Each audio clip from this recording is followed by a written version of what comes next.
Good day, macroeconomics students. The purpose of this online video lecture and engagement in virtual learning is to introduce students to the chapter known as Basic Macroeconomic Relationships.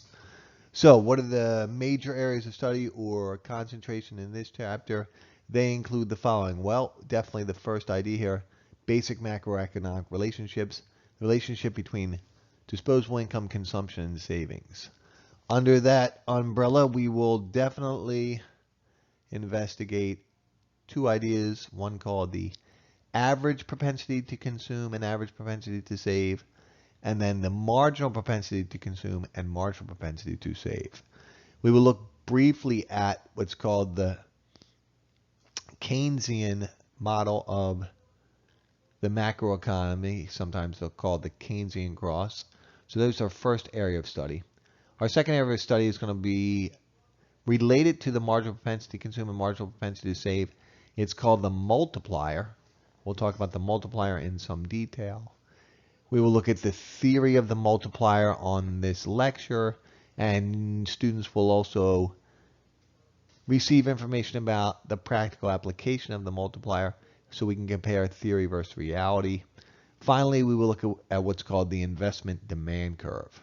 So those are our areas of study for this particular chapter. Okay, so John Maynard Keynes was a British man who was actually a pretty brilliant guy.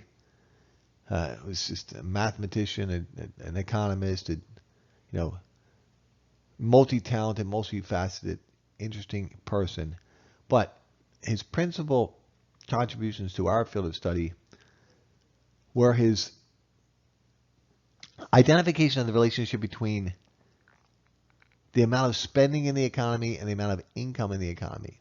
John Maynard Keynes wrote during the Great Depression.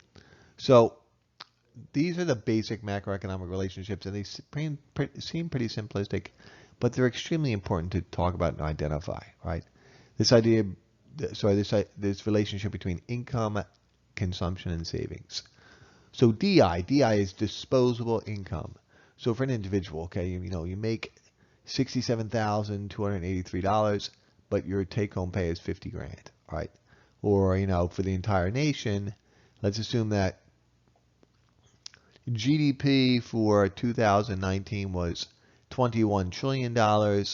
Well, disposable income for the country might be $16 trillion, right? So you can think about this from the standpoint of an individual or from the standpoint of the bigger picture, the entire nation, micro versus macro. But you get the idea that disposable income is after-tax income.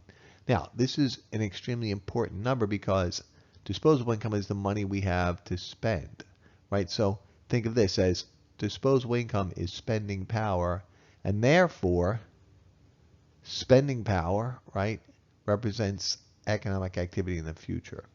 So after you've paid taxes, disposable income, you can only do two things. It's not depressing, it's just reality. You can either spend it, so that's consumption, right, durable goods, non-durable goods, and services, or you could save the money, right? So disposable income therefore equals your level of consumption plus your level of savings. So we can do a little bit of algebraic magic and say, okay, if we want to know the level of consumption in the economy, just take disposable income minus savings. And if you want to know the level of savings, well, it's disposable income minus consumption. Here we are looking at two pictures. Up top, we're looking at what's referred to as the consumption schedule. So that's the top graph. Down bottom, we're looking at what's called the savings schedule. We're much more interested in the top graph, the consumption schedule. So John Maynard Keynes used the consumption schedule to paint a picture of or represent the macroeconomy. So think of this as a model to represent the macroeconomy. Now, before we go any further, it's important for students to understand this is not the model of the macroeconomy we're going to use as far as our analysis goes in our study of macroeconomics. We're going to introduce this model, then we're going to identify one of its unfortunate shortcomings, and then we will move on. So students aren't responsible to know this model, but it's still good to discuss it, right? So let's see what's being measured on the vertical and horizontal axis of the consumption schedule. So on the vertical axis, we have consumption, that is to say, how much spending there will be in billions of dollars. And then on the horizontal axis, we have the level of disposable income in billions of dollars. So for John Maynard Keynes, he had a pretty simplistic, straightforward view of the world. He said, if you want to know the level of economic activity, just think about the level of income. And then you know that there will be a certain percentage of income spent, and therefore that will help you identify how much GDP or economic activity will take place. Notice the black 45-degree line that perfectly intersects the graph, right? Goes up the diagonal, right? So the diagonal of the 45-degree line. So on the 45-degree line, the black line, that's every point along there is where consumption equals income, disposable income, right? So every point along the 45-degree line is a point where consumption, the level of spending, equals disposable income, right? What we've done is we've therefore drawn the consumption schedule according to how much the average person spends in the economy, and this shows you how much the level of output will be in the nation. Now, once you identify how much activity or output there will be, how much GDP will take place, then you also know how much the unemployment rate will be. But the problem with this model is it's a stagnant price model. It doesn't say anything about our third and also important variable, inflation. So we sort of introduce this model and then say, well, it has some benefits because it helps us start thinking about the macroeconomy, but it has a serious limitation in that it doesn't even investigate anything about the price level in the economy.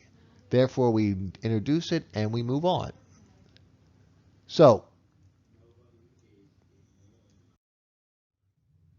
let's talk more about consumption savings and introduce two important ideas on the same slide here.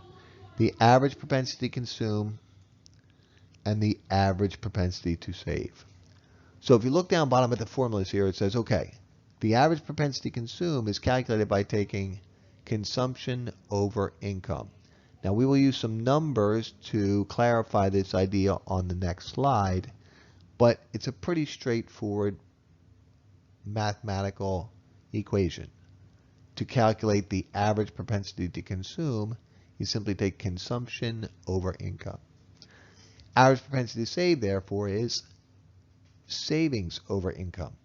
Think of these two in terms of percentage. In other words, what percentage of your income are you as an individual spending? That would be your average propensity to consume.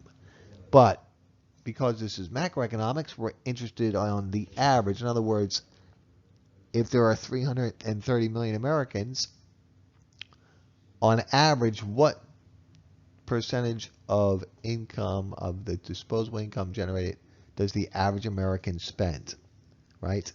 And also, what's the percentage of savings of income? Now, this should make sense to you, but if you think of it like, use an individual example, right?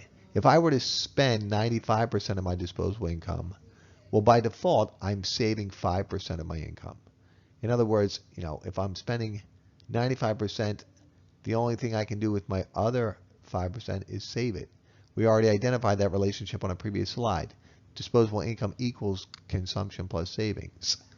So if I'm spending 90% of my income, by default, I am saving 10% of my income. This is an important identification principle because it helps us realize that average propensity to consume, some percentage of income spent, plus average propensity to save, whatever percentage of income is saved, must add up to 1 or 100% of disposable income.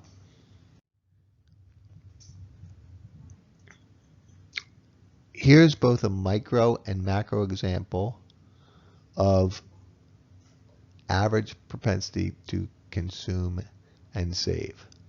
Let's assume that an individual has a disposable income, an after-tax income of $50,000. After taxes, disposable income. Let's assume this person spends $45,000 and then saves $5,000, right? So for this person, their average propensity to consume is 0.9, 45 over 50, right? Consumption over income. Their average propensity to save is 5 over 50, or 0.1, right?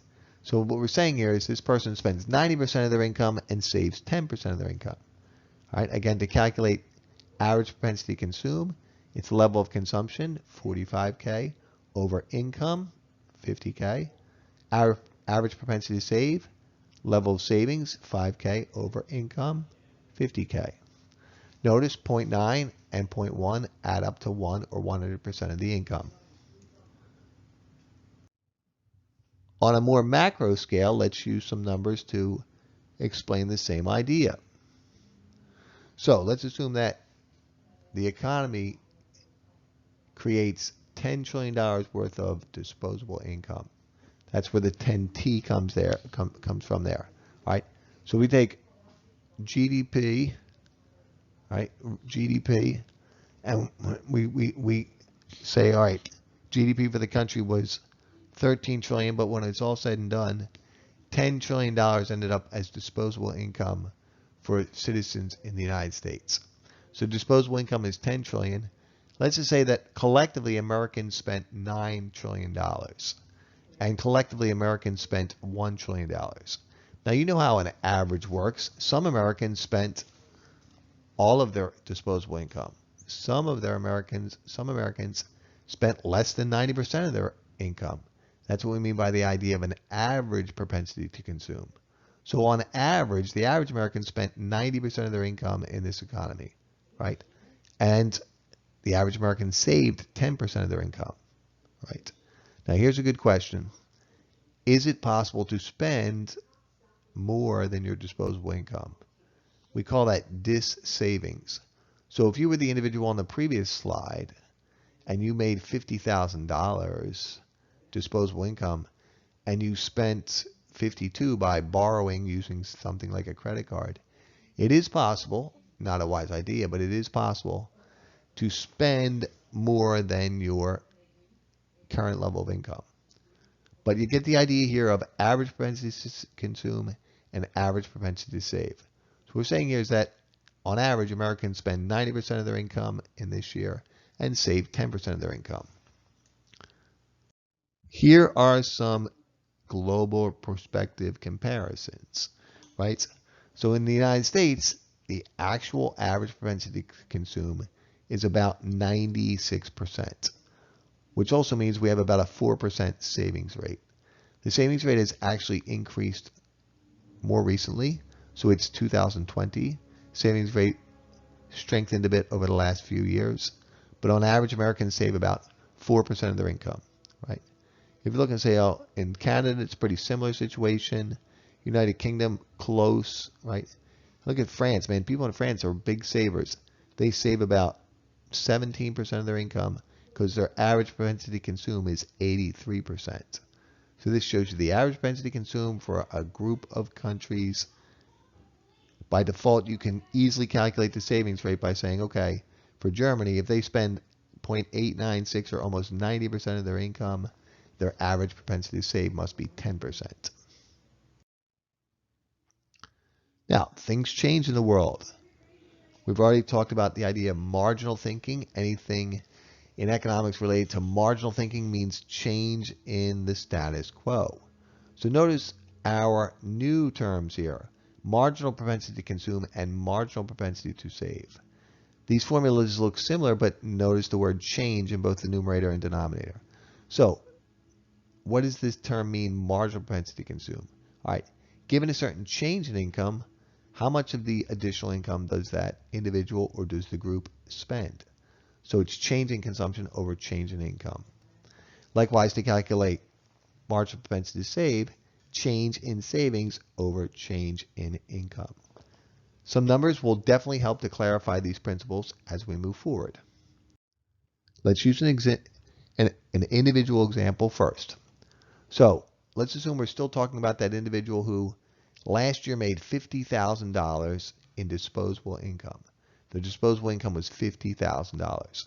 But this year they earn another $5,000 in disposable income. So it says earn an additional $5K. Now remember, that's after-tax disposable income. Okay? So this person spent 4 of the additional 5 and saved 1 of the additional 5. So for this person, their marginal propensity to consume is 4 over 5, 4,000 over 5,000, or 0.8. They spent 80% of their change in income. Obviously, if they didn't spend it, they saved it. So this person saved 1,000 out of the additional $5,000 in income. So their change in savings was 1,000. Change over the change in income of 5, they saved 20% of their income. Notice again that the marginal propensity to consume, in this case 0.8, plus the marginal propensity to save, 0.2, must add up to 1 or 100%. 0.8 plus 0.2 equals 1. Now, before we move further, I'm going to highlight the last bullet point here. Down the road, in a few moments, down maybe 5 minutes into the future of this video, we're going to revisit this marginal propensity to consume and marginal propensity to save concept, and we're going to explain how and why we can use either the marginal propensity to consume or marginal propensity to save to calculate what is called the multiplier, right? So keep that in the back of your mind as we move forward. On the previous slide, we used one individual to explain numerically with the formula the marginal propensity to consume and the marginal propensity to save. Now we will use more of a macroeconomic example. So again, marginal propensity to consume means, right, given a certain level of change in income, what will be the change in consumption? That's marginal propensity to consume. And likewise, similar to the idea, given a certain change in the level of income, what is the change in savings? Marginal propensity to save. Notice MPC plus MPS must equal 1, right? So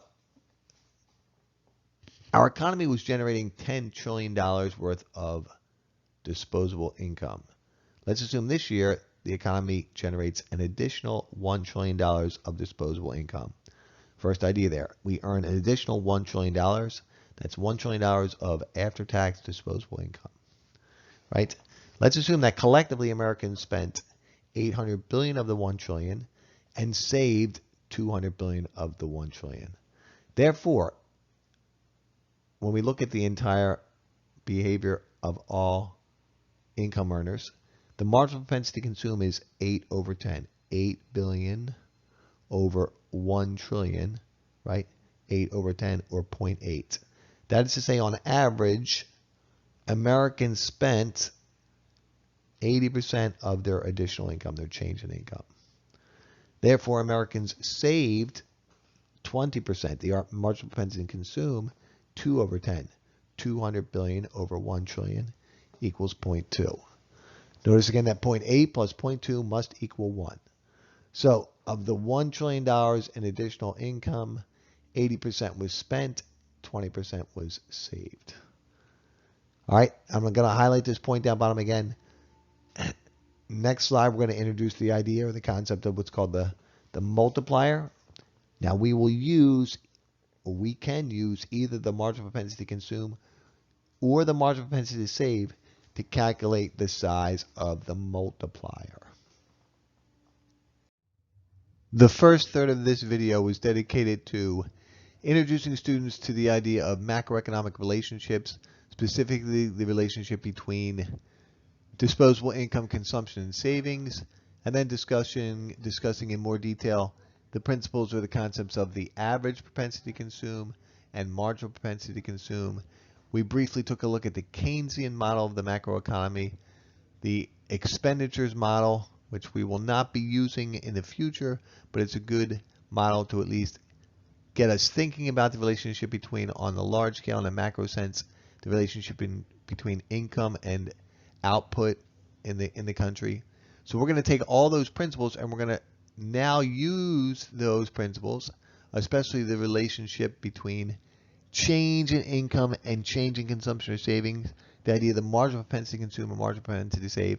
And we're going to take all that knowledge we gained and we're going to start talking about another principle called the multiplier, or the multiplier effect. So before we start talking about math, because we're going to be talking about some math here, let's just talk in general terms. Look down bottom, it says total change in GDP, and then it says multiplier times initial change in spending. Let's think about the idea or the concept. It's good to visualize or understand the concept before we get into the math, which is involved in calculating the theoretical multiplier. So here's the idea. Assume I go into a store today and I spend $1,000.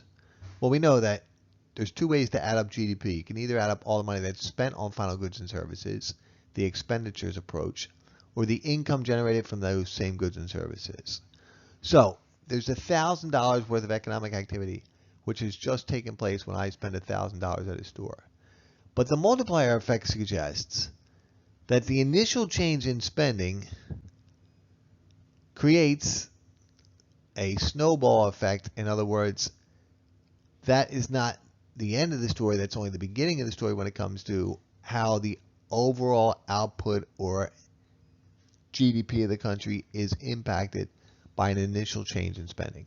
So let's assume that on average people spend 90% of their change in income. So we will assume that the marginal propensity to consume in the nation is 90%. So if I spend $1,000 buying something like, I don't know, we'll just go in and I say I bought a grandfather clock for $1,000. Well, the owner of that store now has $1,000 to spend. And let's say he goes and he buys his wife a nice coat, and we'll say he spends $900, right? So now GDP's gone up first by $1,000 and then another $900, which means $1,900, right? So it doesn't end there, because what happens is that the owner of the store who has the coat shop, let's assume that that woman spends 90% of the 900 or 810. I don't know, maybe she goes out and says, I'm going to go buy a flat screen television. Really nice, giant 75-inch flat screen television, right? So what's happened is already GDP's gone up by $2,710. That idea is called the multiplier effect. The idea that an initial change in spending creates a much larger impact, or has a much larger impact on overall economic activity, right? So we have the formal explanation of this here. It says initial changes in spending cause much larger changes in total economic activity, or GDP. And they say, okay, what if a construction company spends $5 billion on new equipment? What would be the ultimate impact on the economy, on total GDP? So when we look at this second question, we really have to ask, okay, what is what we call the size of the multiplier? So if you look down bottom, it says, okay, we know our initial change in spending. It says, what if a construction company spends $5 billion on new equipment? There's your initial change, $5 billion. How much will it ultimately change the total economic output, total change in GDP for the country? Well, that all depends on the size of the multiplier, right?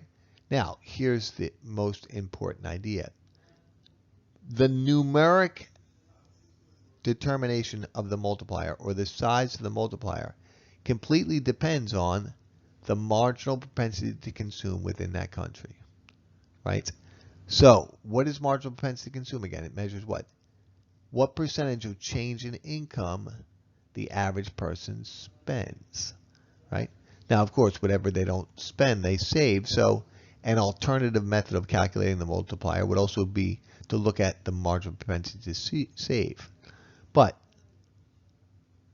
if you understand the basic idea that an initial change in spending will have a much larger change in GDP, the math is not all that challenging. Let's talk about the math on the next few slides. As alluded to on the previous slide, if we know the marginal propensity to consume in the economy, or we know the marginal propensity to save, we can calculate the size of, the numeric size of the multiplier. Now here's the thing. If we know the marginal propensity to consume, by default we know the marginal propensity to save. So if the marginal propensity to consume in the economy is 70%, 0.7, by default the marginal propensity to save is 30%, 0.3. Right? There's a correlation between those two, always. So you can use either one of these formulas to calculate the size of the multiplier. If you know the marginal propensity to consume, you can use the first formula, 1 over 1 minus the MPC, marginal propensity to consume. Or, alternatively, if you know the marginal propensity to save, you can just take 1 over the marginal propensity to save. Now remember, students have a tendency to make the same error. They confuse, or they somehow don't distinguish the difference between the multiplier and the marginal propensity to consume or save.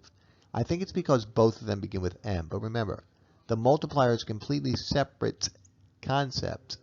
Yes, we use the marginal propensity to consume or save to calculate the multiplier, but the multiplier is an economic principle in and of itself.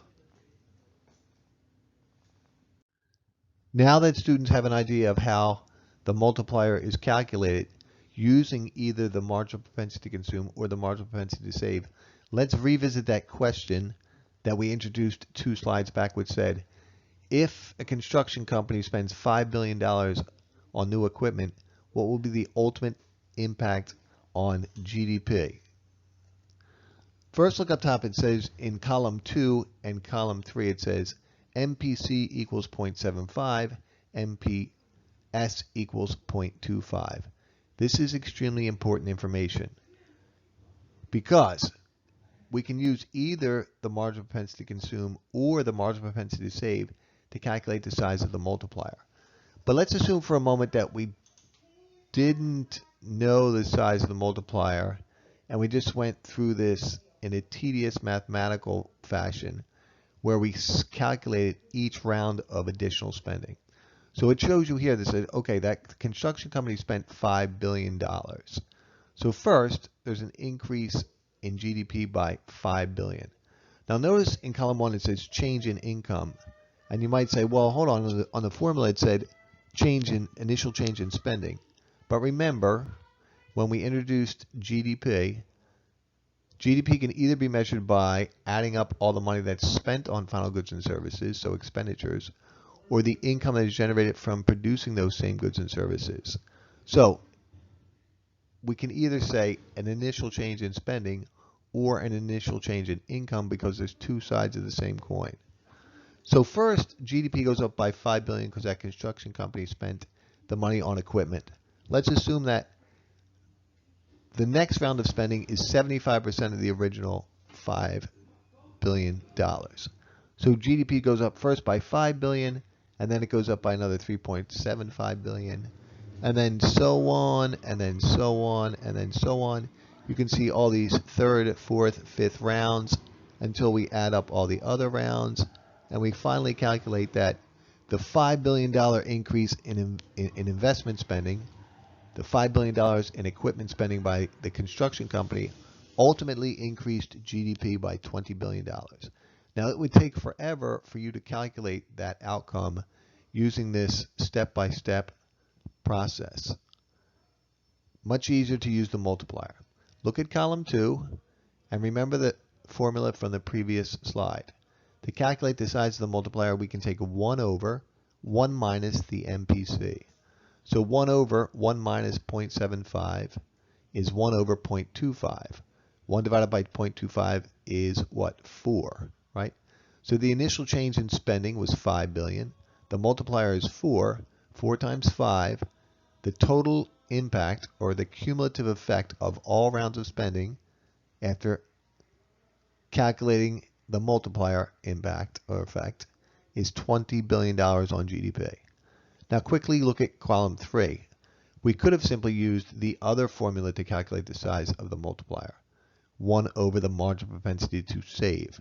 So 1 over 0.25, 1 divided by 0.25 again is 4. 4 times 5. The $5 billion initial change in spending created a $20 billion total change in gross domestic product.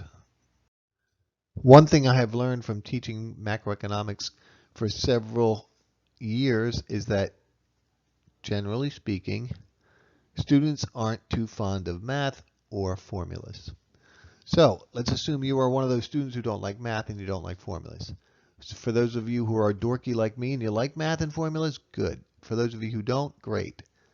Here is a slide which simplifies the entire process of calculating the size of the multiplier. So on the left-hand side, it provides you with different marginal propensities to consume. So 0.9, 0.8, 0.75, 0.67, 0.5. What that says is, let's assume that the marginal propensity to consume in the economy is 0.9 or 90%. That, generally speaking, people spend 90% of their change in income. If that is the case, the size of the multiplier is 10. If people generally spend 80% of their change in income, the multiplier is 5. If people spend 75% of their change in income, the multiplier is 4, and so on and so on. So the great thing about this slide is that it helps students quickly calculate the size of the multiplier if they're given the marginal propensity to consume. Also remember that if you're given the marginal propensity to save, well, the MPC plus MPS has to equal 1. So if you were told that the marginal propensity to save is 0.2, then by default, the marginal propensity to consume is 0.8 and the multiplier is 5. But there is one important idea presented in this slide that's not immediately relevant. There's a relationship between the size of the marginal propensity to consume and the size of the multiplier. The greater the marginal propensity to consume, the larger the multiplier, which should make sense because what we're saying here is that if people in general are willing and able to spend a greater percentage of their change in income, that will have a larger multiplier effect on the overall economy. All right, let's look at these two questions and see how we're doing with our understanding of the multiplier, the GDP multiplier and the multiplier effect. Again, the formula up top. If you want to know the total change in GDP caused by an initial change in spending, you simply take the initial change in spending and you multiply that by the multiplier. You times that by the multiplier. It'll give you the total change in GDP. So we've used a few examples here. Let's visit another question or two to make certain students understand this principle. Question number 1. How much will a $20 billion increase in investment spending? So remember, investment refers to anytime a business purchases machines, equipment, tools, factory, software, capital, right? Any type of capital expenditures on new or refurbishing old machines and equipment, right? That's what we mean by investment spending. How much will a $20 billion increase in investment spending affect GDP if the marginal propensity to consume is 0.9?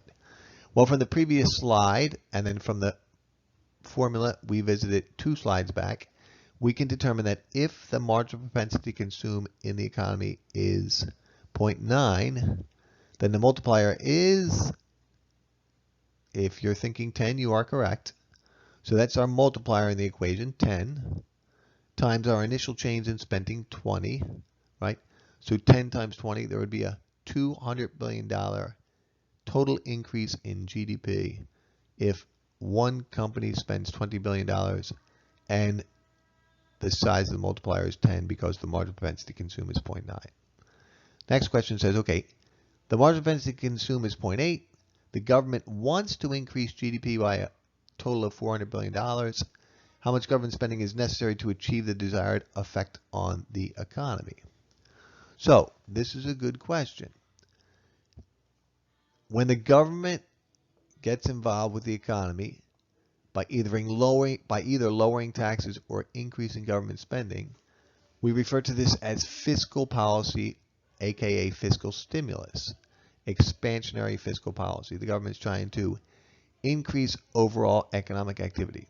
So assume that the economy has slipped into a recession. If that is the case, okay, the government's going to try to alleviate some of the decrease in private sector spending, that is to say consumer spending and investment spending, by increasing government spending on maybe roads and bridges and infrastructure, right? So if the government desires a $400 billion increase in total GDP and the marginal propensity to consume is 0.8, then, okay, 1 over 1 minus 0.8 or 1 over 0.2, right? The multiplier in this example would be 5, right? So 400 divided by 5 is 80.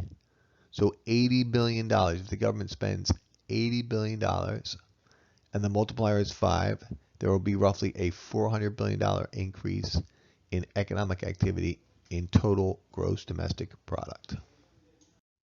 We have only been discussing the multiplier effect as it pertains to increases in economic activity caused by an initial change in spending.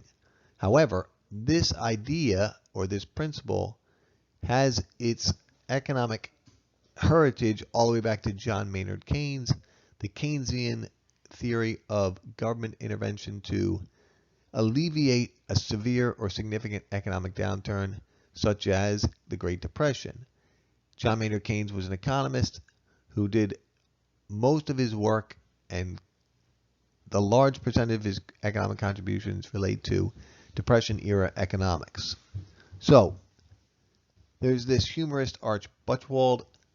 He wrote this anecdote about how the economy could slip into recession. You know, one guy was supposed to buy a car, and then he and his wife were breaking up, so he canceled the car, and then the guy who owned the auto dealership canceled his house painting, and the house painter canceled his order for his new television, and then the television appliance owner decided not to go on vacation. Even though it's a humorous anecdote, the real life impact of the downward spiral tends to play out in painstaking reality during a recession. So if we look at something like the Great Depression that took place from 1929 through the 30s, and which you will be watching a documentary on, there was a huge multiplier effect that caused the downward spiral. And Keynes was the first to identify the idea of when economic spending is withdrawn from the economy, the overall impact on the GDP or the economic activity of the nation is much larger than the initial drop in spending, right? Now, the unfortunate reality of the world we're living in is that it's now late March of 2020, and this coronavirus is causing billions of people to stay home and stop working, which means that companies have withdrawn spending, which means there's going to be a drop in all kinds of economic activity, and there will be a multiplied effect of this initial drop in consumer and investment spending. And as we speak, the United States government is crafting fiscal stimulus to alleviate this issue. So it's important to identify the idea that even though the term multiplier has a positive connotation, because when you think about multiplying any number, you think of it growing larger. If you put a negative sign in front of the number, remember, it will have an ultimate negative impact on that outcome, and therefore it'll have a negative impact on GDP.